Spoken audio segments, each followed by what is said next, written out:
a graça do Senhor seja sobre todos, amém? Vamos abrir as nossas Bíblias, o Evangelho de Mateus, no capítulo 7. Evangelho de Mateus, capítulo 7. Enquanto os irmãos abrem esta passagem, apenas a título aqui de uma breve introdução. Esse é um dos 3 grandes discursos de Jesus, registrado no capítulo 5 e até o capítulo 7. O segundo grande discurso de Jesus, a respeito das parábolas do reino, está registrado em Mateus capítulo 13. E o último, o terceiro grande discurso, está no capítulo 24 e 25, quando Jesus se refere ao final dos tempos. O objetivo de Jesus ao fazer esse sermão da montanha, que nós estamos concluindo essa série de exposições hoje, era de instruir, de fundamentar a fé dos seus discípulos, para que não reproduzissem os modelos antigos de espiritualidade. E justamente depois do Sermão da Montanha, nós entramos no capítulo 8 e temos o capítulo 9, onde temos o registro de vários milagres e sinais que Jesus havia realizado naqueles dias. O objetivo de Jesus nesses textos, registrados por Mateus, foi de mostrar para os discípulos aquilo que Jesus já tinha acabado de ensinar. Então, a partir do capítulo 10 até o capítulo 20, nós temos Jesus enviando os discípulos e os acompanhando na execução daquilo que eles tinham ouvido e visto em Jesus. E a partir do capítulo 21 de Mateus, quando começam as narrativas em torno da crucificação, até o capítulo 27, nós temos ali Jesus se expondo aos discípulos, mostrando até que preço, até que ponto a obediência do Filho de Deus chegou. Quando ele foi pendurado no madeiro, humilhado, ultrajado, sacrificado a favor de pecadores como eu e como você. E chegamos então no capítulo 28, que é o último capítulo do Evangelho, que está ali com o propósito de mostrar como Jesus, depois de todo o processo de ensino sobre o qual submeteu os discípulos, ele agora os envia com a missão de fazerem discípulos de todas as nações. Veja como Jesus, de maneira lógica, ele prepara os discípulos antes de lhes cobrar qualquer coisa, ele ensina os discípulos, demonstra com seu testemunho, os envia e os acompanha com a sua presença, para somente depois, lá no capítulo 28, os enviar de modo definitivo. O Sermão da Montanha está justamente dentro desse contexto. E é justamente considerando esse contexto que nós leremos agora a última parte do primeiro sermão de Jesus, que se encontra no verso 24 até o verso 29. E nós lemos assim: Todo aquele, pois, que ouve estas minhas palavras e as pratica, será comparado a um homem prudente que edificou a sua casa sobre a rocha. E caiu a chuva, transbordaram os rios, sopraram os ventos e deram com ímpeto contra aquela casa, que não caiu, porque for edificada sobre a rocha. E todo aquele que ouve essas minhas palavras e não as pratica será comparado a um homem insensato que edificou a sua casa sobre a areia. E caiu a chuva, transbordaram os rios, sopraram os ventos e deram com ímpeto contra aquela casa, e ela desabou, sendo grande a sua ruína. Quando Jesus acabou de proferir essas palavras, estavam as multidões maravilhadas da sua doutrina, porque ele as ensinava como quem tem autoridade e não como os escribas. Oremos. Pai, aqui estamos diante da Tua santa palavra para Te pedir, em nome de Jesus, que fales aos nossos corações e nos instruas através dela, a fim de que vivamos vida reta diante dos Teus olhos e diante do mundo que nos rodeia. Nós suplicamos por isso, reconhecendo a nossa completa dependência do Teu Espírito que atua entre nós. Assim oramos, em nome de Jesus. Amém. Meus irmãos, uma das maiores dificuldades que nós temos na vida cristã, sem dúvida alguma, está relacionada com a necessidade que temos de reconhecermos e discernirmos qual é a vontade de Deus para nós. E na nossa tradição reformada, teologicamente falando, somos muito bem educados a entendermos que a vontade de Deus ela é soberana. Isso significa dizer que a vontade de Deus, em toda e qualquer circunstância, ela sempre se cumpre, e não há nada que eu e você possamos fazer para impedir o seu cumprimento. Contudo, quando nós estudamos a teologia, especialmente sobre os atributos da soberania de Deus, nós descobrimos que nas Escrituras a vontade de Deus ela deve ser compreendida basicamente em 2 perspectivas. A primeira perspectiva da vontade de Deus é a vontade decretatória da vontade dele. A segunda perspectiva é a vontade preceptiva da vontade de Deus. O que isso significa? Significa, em primeiro lugar, que a vontade decretatória de Deus é aquela pelo qual Deus, na eternidade, determinou o fim de todas as coisas.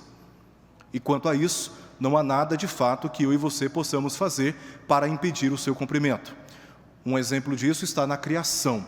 Deus determinou do nada, assim como diz o apóstolo Paulo no livro de Romanos, a existência de coisas que antes não existiam. Dentro dos decretos eternos de Deus se encontra também a nossa salvação. Não há nada que o homem possa fazer para impedir a maravilhosa e irresistível graça de Deus de lhe alcançar e lhe colocar diante do Senhor, justificado dos seus pecados. Mais cedo ou mais tarde, de modo irresistível, o Senhor chama aqueles que Ele mesmo escolheu na eternidade, antes da fundação do mundo. E esses são apresentados pelos méritos de Cristo, justificados dos seus pecados na presença de Deus. Isso tem a ver com os decretos eternos de Deus. A vontade decretiva de Deus é aquela, portanto, que se cumpre em todas as circunstâncias. Mas, teologicamente falando, existe também na Bíblia a chamada vontade preceptiva de Deus, que é aquela vontade relacionada com seus preceitos declarados. Em algumas literaturas da teologia, essa vontade é chamada de vontade condicional de Deus. Não é que a vontade de Deus apenas se cumpre quando nós o obedecemos, mas que Deus determinou, firmou regras, leis entre as suas criaturas que são morais, para que elas, uma vez conhecendo a vontade preceptiva de Deus, possam obedecer ou não. Se o homem obedecer, ele recebe os benefícios da sua obediência. Se ele desobedecer, ele recebe as penas da sua desobediência. E um dos exemplos clássicos que nós temos na Escritura, na história narrativa da Escritura, está lá no Éden, quando Deus declarou a sua vontade preceptiva diante de criaturas morais, para que comesse de todas as árvores do jardim, menos da árvore do conhecimento do bem e do mal. O que o homem fez? Em desobediência aos preceitos do Senhor, feriu o princípio da sua moralidade diante de tais leis e desobedeceu o Senhor.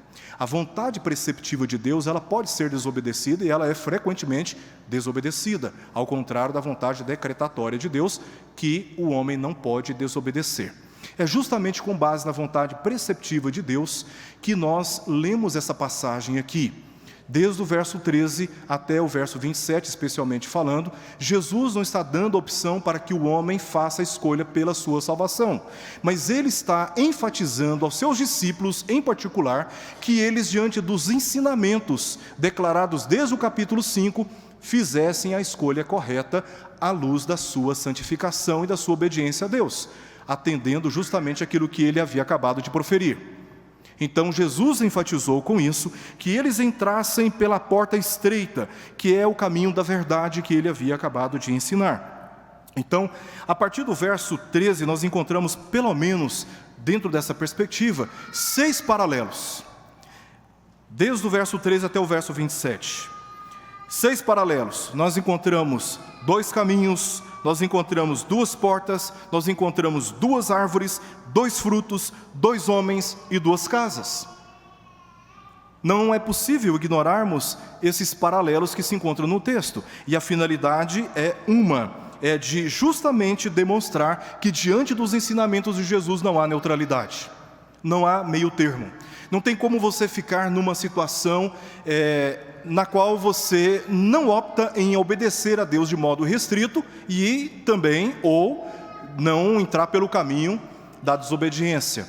Não existe esse caminho. Ou o homem segue pelo caminho do erro e assume as consequências da sua desobediência, ou ele segue pelo caminho da verdade e, mesmo que passe por uma aparente desvantagem em relação ao outro, receba a devida recompensa pela sua obediência. A ênfase de Jesus aqui aos discípulos e para nós hoje continua sendo a mesma, aquela que nós encontramos aqui no verso 13 e no verso 14 do Evangelho de Mateus. Entrai pela porta estreita. E mais adiante, lá no verso 14, ele diz: porque estreita é a porta e apertado o caminho que conduz para a vida, e são poucos os que acertam com ela. Esta é a ênfase de Jesus nessa passagem, e esse é o ponto de Jesus aqui, e é com base justamente nessa ênfase dada por Jesus que eu pretendo trazer aos irmãos a emergente e imediata necessidade que temos de nos comprometermos com a palavra de Deus, não deixando para amanhã. E eu estou dividindo essa passagem basicamente em 3 partes para facilitar o nosso entendimento. Verso 24 ao verso 27, nós encontramos uma parábola de Jesus, e através dessa parábola ele mostra para nós como 2 homens, um sábio e um insensato, um tolo, faz escolhas diante daquilo que ele tinha acabado de ensinar. No verso 28 nós temos um registro de Mateus sobre como as multidões reagiram diante daquele ensino, e no verso 29 nós concluímos aqui esse sermão, essa série, mostrando a razão por que aquelas multidões ficaram maravilhadas, porque reconheceram a autoridade de Jesus. Então nós vamos começar primeiramente analisando esta escolha do sábio e do insensato diante do ensino de Jesus, a partir do verso 24 ao verso 27. Vamos ler novamente a passagem para facilitar ainda mais o nosso entendimento aqui. Diz assim, ele começa dizendo: todo aquele, pois, que ouve essas minhas palavras e as pratica, será comparado, veja, é uma metáfora ou parábola, aquilo que se coloca ao lado. Então ele passa a comparar agora aqueles que ouvem a sua palavra com 2 homens. Ele começa primeiramente com um homem prudente que edificou a sua casa sobre a rocha, verso 25. E caiu a chuva, transbordaram os rios, sopraram os ventos e deram com ímpeto contra aquela casa, que não caiu porque fora edificada sobre a rocha. Verso 26, e todo aquele que ouve estas minhas palavras e não as pratica, será comparado a um homem insensato que edificou a sua casa sobre a areia, e caiu a chuva, transbordaram os rios, sopraram os ventos, e deram com ímpeto contra aquela casa, e ela desabou, sendo grande a sua ruína. Aqui Jesus, ele começa dizendo, todo aquele, pois...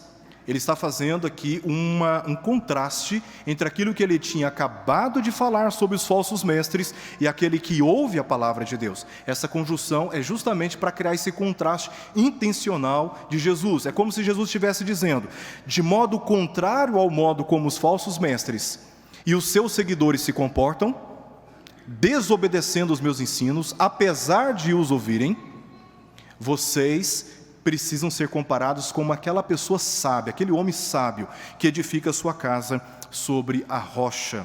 Jesus, ele se encontrava no norte da Palestina, e aquela área, como hoje ainda, é uma área plana e árida. Só que por causa da sua topografia, as pessoas elas constroem até hoje casas mais próximas do mar, mais próximas da sua fonte de renda e dos seus alimentos. Outras preferem construir as casas nas encostas das montanhas ao leste. Se você pegar qualquer mapa antigo e verificar como está hoje a geografia daquela região, você vai perceber que até hoje ainda há muitas montanhas à parte leste da Palestina. Então não era difícil de encontrar naquela região, nos dias de Jesus, muitas casas edificadas sobre areia ou sobre o solo poroso, como melhor poderia ser traduzida aqui a palavra, e outras casas construídas nas encostas das montanhas. Em determinados momentos do ano, na Palestina, caem chuvas muito fortes, e quando essas chuvas chegam, causam desmoronamentos, deslizamentos, e casas que foram edificadas especialmente na areia caem. Não é muito incomum dos nossos dias, especialmente em alguns estados como Rio de Janeiro, Minas Gerais, onde nós vemos as forças das águas indo contra casas edificadas em solos que não estão preparados para edificação. Então Jesus faz uso aqui desse acontecimento que era comum e conhecido de todos, para enfatizar para nós basicamente 2 coisas com essa parábola. Primeiro, é curioso que nos versos 24 e 26, aqueles 2 homens que estão em experiências totalmente contrárias, eles têm alguns pontos em comum. Ambos ouvem a palavra do Senhor. Olha o que diz o verso 24. Todo aquele, pois, que ouve as minhas palavras. Verso 26, e todo aquele que ouve as minhas palavras. Ambos ouvem as palavras do Senhor Jesus. O que Jesus está comunicando para nós? Ele está chamando a atenção para a maneira como nós lidamos e respondemos às suas instruções orais. Essa é uma necessidade fundamental do aprendizado. Ouvir atentamente para aprender atentamente. Se nós falhamos em ouvir, falhamos em entender. Se falhamos em entender, falhamos em proceder. Os escribas e fariseus ouviam Jesus, mas por causa da sua incredulidade e do seu legalismo, não atendiam às suas palavras. Por isso, além de tomarem um caminho errado, induziam outros também pelo mesmo caminho que não deveriam andar. Mas o verdadeiro crente, ele não apenas ouve a palavra, ele obedece a palavra, assim como está descrito nos versos 24 e verso 25. Segunda ênfase que nós temos aqui nessa parábola de Jesus, primeira ênfase é a reação e a maneira como nós lidamos com as instruções orais de Jesus, como lidamos com as suas palavras proferidas. A segunda ênfase está no fundamento sobre o qual as casas foram construídas. Essa também é uma necessidade fundamental. A base sobre a qual fundamentamos nossas convicções, nossos valores, nossas decisões, as nossas relações interpessoais. A base sobre a qual edificamos a nossa vida determina os resultados e experiências que podemos já ter agora, ou quem sabe, daqui a médio e longo prazo. É só uma questão de tempo. As duas casas foram edificadas e estavam seguras até quando chegaram as tempestades.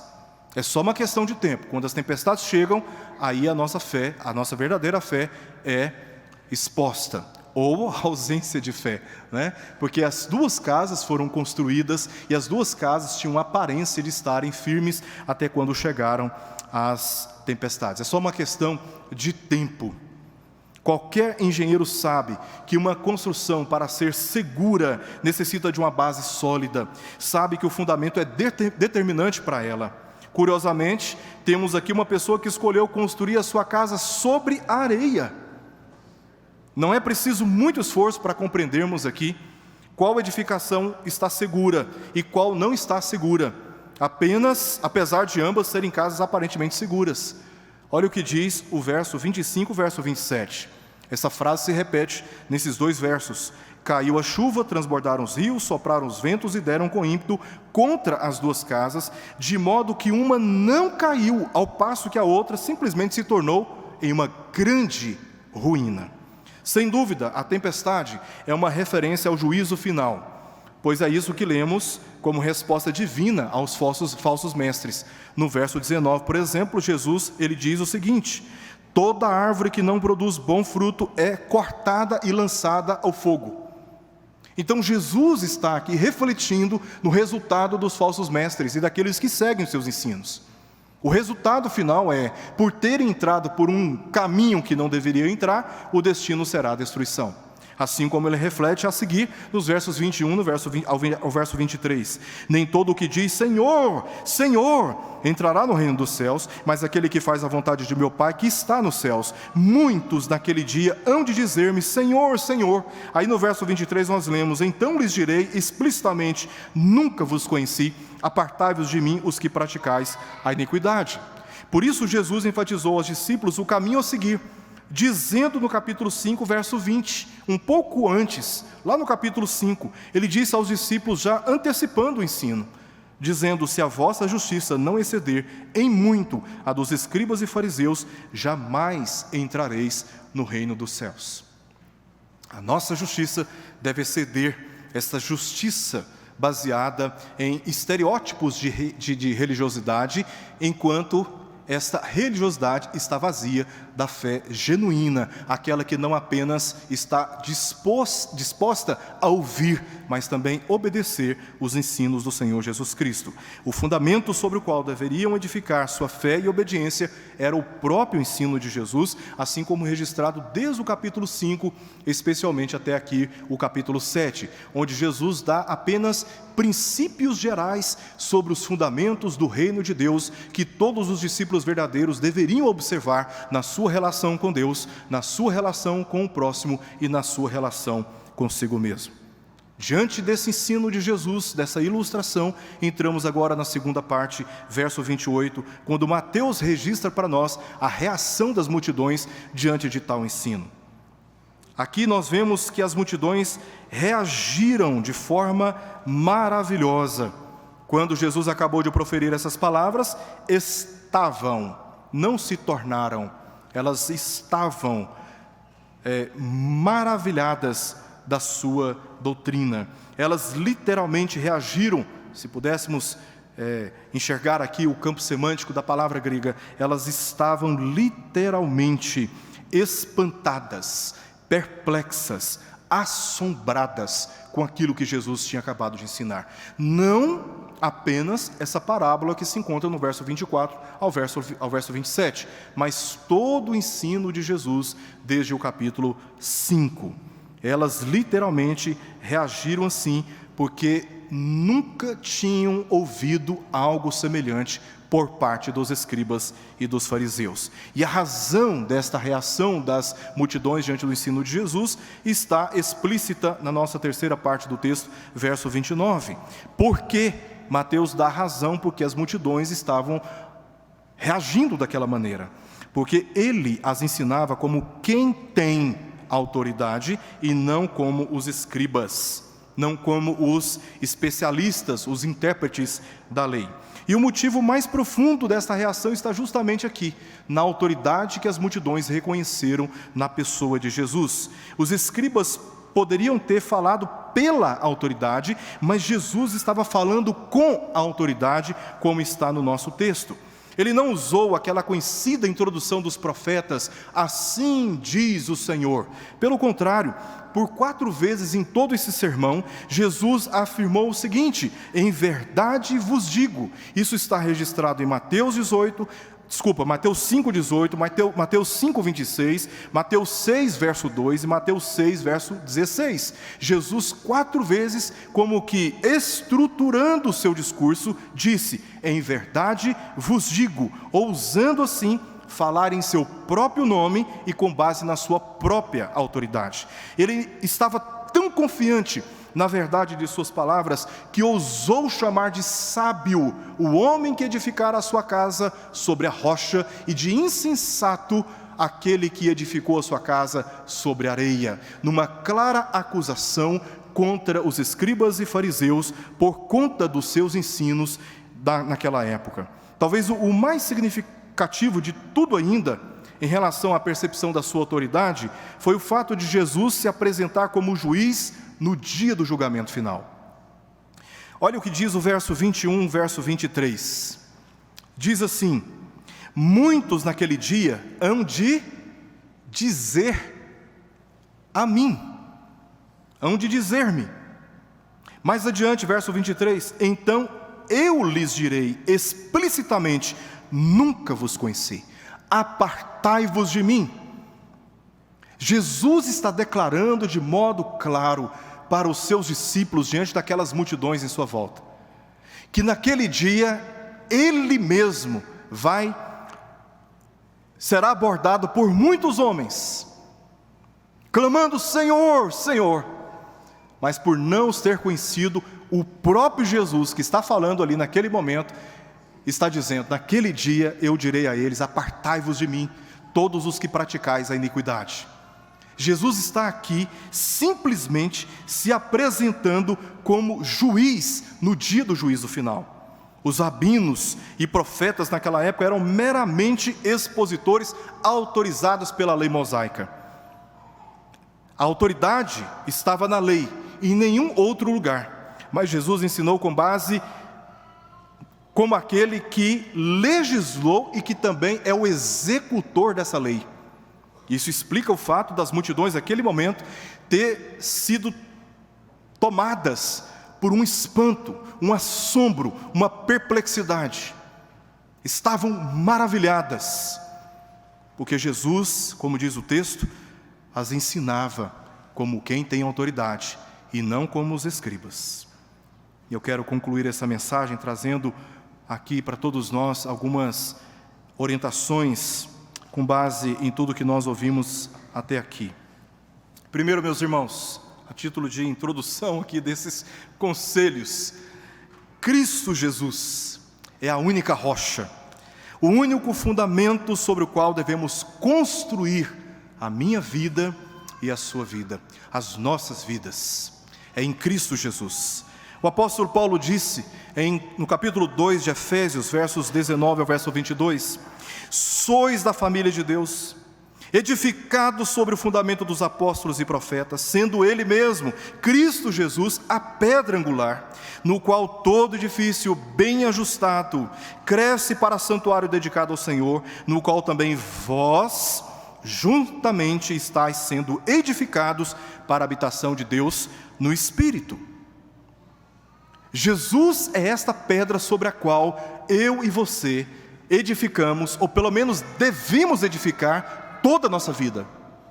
É sobre este fundamento que a igreja também está e deve estar edificada. Sobre a confissão de Pedro, em Mateus 16:16, tu és o Cristo, o Filho do Deus vivo, Jesus disse, sobre esta pedra, ou seja, sobre esta confissão, sobre este fundamento, edificarei a minha igreja, e as portas do inferno não prevalecerão contra ela. Nada poderá abalar a estrutura desta igreja. Podem perseguir os crentes, podem até tirar suas vidas. Nada vai destruir aquilo que o Senhor Jesus, com autoridade, construiu com a sua morte na cruz e com a sua ressurreição dentre os mortos. A igreja está edificada sobre este fundamento, o qual é o Senhor Jesus Cristo. E tudo que envolve o seu ensino, a minha vida e a sua vida igualmente devem estar fundamentadas nesta base. Todo mundo constrói sua vida nos ensinos e filosofias neste mundo, ou sob a orientação da palavra de Deus. Não é possível misturar os fundamentos. Ou nós construímos a nossa vida em cima do curso deste mundo, das filosofias deste mundo, das ideologias deste mundo, ou nós edificamos a nossa vida sobre o fundamento da palavra de Deus, que é a autoridade de Deus suprema sobre a nossa vida, inerrante, inspirada, infalível, inspirada por Deus. A palavra do Senhor é a autoridade sobre a qual a minha vida, a sua vida, as nossas convicções, as nossas decisões, as nossas relações devem ser determinadas. É com base nas Sagradas Escrituras. Essa verdade nos leva a fazer a melhor escolha, a andar em obediência às palavras do Senhor, como um sábio que edificou a sua casa sobre a rocha, e não como um insensato que edificou a sua casa sobre areia. Não existe meio termo. Foi Jesus quem disse, lá em Mateus capítulo 12, verso 30, quem não é por mim, é contra mim. Quem comigo não ajunta, espalha. Não existe meio termo. Ou você pertence ao Senhor, ou você não pertence ao Senhor. Ou você ama o Senhor, ou você ama o mundo. Ou você segue a verdade, ou você segue a mentira. É bem simples assim, preto no branco.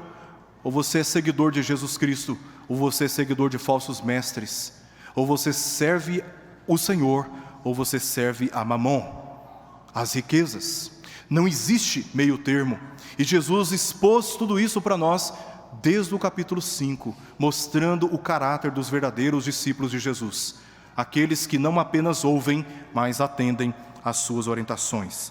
Em Tiago capítulo 1, verso 22 ao verso 25, lemos: tornai-vos, pois, praticantes da palavra, e não somente ouvintes, enganando-vos a vós mesmos.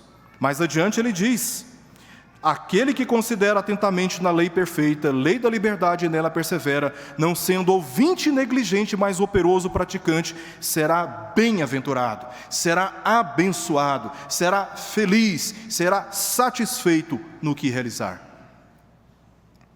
Não é e não será suficiente dizer, conforme lemos no verso 22, Senhor, Senhor. A pessoa que realmente experimenta a graça salvadora de Deus, ouve e pratica a sua palavra. E com base nessas afirmações, eu deixo 4 conselhos para todos nós aqui. Em primeiro lugar, se você está aqui nesta noite e ainda não confessou Jesus Cristo como seu Senhor, como Salvador da sua vida, eu quero deixar um apelo para você. Eu quero te fazer um apelo. Eu quero te suplicar, em nome do Senhor Jesus, o Senhor de todo o universo, Senhor da nossa vida, que você nessa noite creia nele de todo o seu coração e publicamente o confesse como o Salvador da sua vida. Que você se arrependa dos seus maus caminhos, que você se humilhe na presença de Deus, lhe dizendo: Senhor, eu pequei contra ti, andei por caminhos que não te agradaram, mas nesta noite eu me entrego nos caminhos do Senhor e me comprometo, com base na tua santa palavra, a andar em obediência a ti. E eu tenho certeza que você será bem-aventurado, porque as mãos do Senhor estarão sobre a sua vida. Se você está aqui e ainda não confessou Jesus como seu Salvador, faça isso hoje. Não deixe para amanhã. Estamos nos preparando para a ceia, momento na qual vamos comungar da mesma fé em Jesus. E é tão triste quando servimos a ceia e percebemos que alguns ainda não estão tomando a ceia, porque ainda não tomaram a solene e sincera resolução de crer em Jesus e andar nos seus caminhos.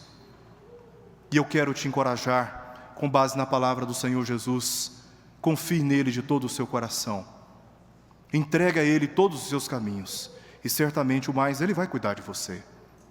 Mas o aceite nesta noite, não deixe para depois. Nesta noite, entregue a sua vida nas mãos do Senhor e confie nele. Em segundo lugar, tome a decisão sincera de ler assiduamente a Bíblia para conhecer a vontade de Deus e nela perseverar com firmeza, na luta contra as tentações, os enganos, as seduções deste mundo, vivendo uma vida obediente a Cristo. Nós estamos publicando semanalmente no boletim um plano de leitura da Bíblia para o ano todo. E nós publicamos no site da nossa igreja, pipg.org, um plano de leitura alternativo, diferenciado. Tudo que nós estamos estimulando é para que a igreja toda leia a Bíblia assiduamente, conheça os mistérios de Deus, conheça a palavra do Senhor, a sabedoria do Senhor, e na base dessa sabedoria possa viver, possa tomar as suas decisões, não vivendo como um insensato que constrói a sua casa sobre areia, ignorando as palavras do Senhor Jesus e tomando decisões sem consultá-las. Vamos decidir, como um povo só, ler a palavra de Deus assiduamente, já de manhã, abrir a Escritura e nos permitir envolver com a sua sabedoria, para que o nosso dia seja bem orientado. E não faça isso pensando somente em você, faça isso pensando também nos da sua casa. Você, homem que está aqui, está me ouvindo, aqueles que estão nos acompanhando também pela internet, abra a Escritura na sua casa, leia a Bíblia para a sua esposa, leia a Bíblia para os seus filhos, e os oriente segundo a sabedoria do Senhor, no único caminho que pode conduzi-los à vida. Não negligencie tão grande prazer e responsabilidade que temos de conduzir as nossas casas no caminho do Senhor. Em terceiro e penúltimo lugar, não negligencie a participação nos cultos públicos da nossa igreja. Se você é membro dessa igreja, não falte esses cultos, nem escola dominical, por nada, porque é justamente nesses momentos que nós mantemos comunhão uns com os outros, louvando a Deus juntos e ouvindo a exposição da Escritura. É justamente nesses momentos que estamos sendo exortados, corrigidos, consolados, orientados. E quando você deixa de participar dos cultos públicos, quando você deixa de vir participar da escola dominical, onde nós nos dividimos em salas, estamos sendo instruídos, exortados, equipados para as boas obras, você está perdendo a oportunidade de ouvir as palavras que te conduzem à salvação, como diz Paulo a Timóteo, em 2 Timóteo capítulo 3, verso 15. Elas são poderosas, sábias para te conduzir à salvação. E não pense que participar dos cultos pela internet é a mesma coisa, porque não é. Aqui você está ao lado do seu irmão, aqui você está olhando nos olhos dele, aqui você está abraçando ele, aqui você está cantando com ele, aqui você está sendo ferido e também perdoando. Aqui você vive a realidade do corpo. E eu quero te encorajar a não perder a oportunidade de ouvir de participar dos cultos públicos da sua igreja. E em último lugar, se integre na sua igreja. Se você é membro dessa igreja, se integre, participe. Saia do anonimato, participe, se envolva. Nós temos os ministérios de pequenos grupos que se reúnem durante a semana. Mais de 200, quase 300 pessoas se reunindo durante a semana, ouvindo a palavra de Deus, mantendo comunhão, crescendo, orando, recebendo orações, sendo estimulados às boas obras, fortalecidos na fé diante das tentações. Temos tantos ministérios, vamos servir ao Senhor, vamos participar, vamos andar juntos. Porque na vida cristã, como vimos, e muito bem hoje, de manhã, com o reverendo Marcos, nós precisamos uns dos outros, como corpo de Cristo, nesse caminho. E a minha oração é que Ele nos abençoe e nos fortaleça, diante das palavras que acabamos de ouvir, palavras do Senhor Jesus Cristo. Vamos orar.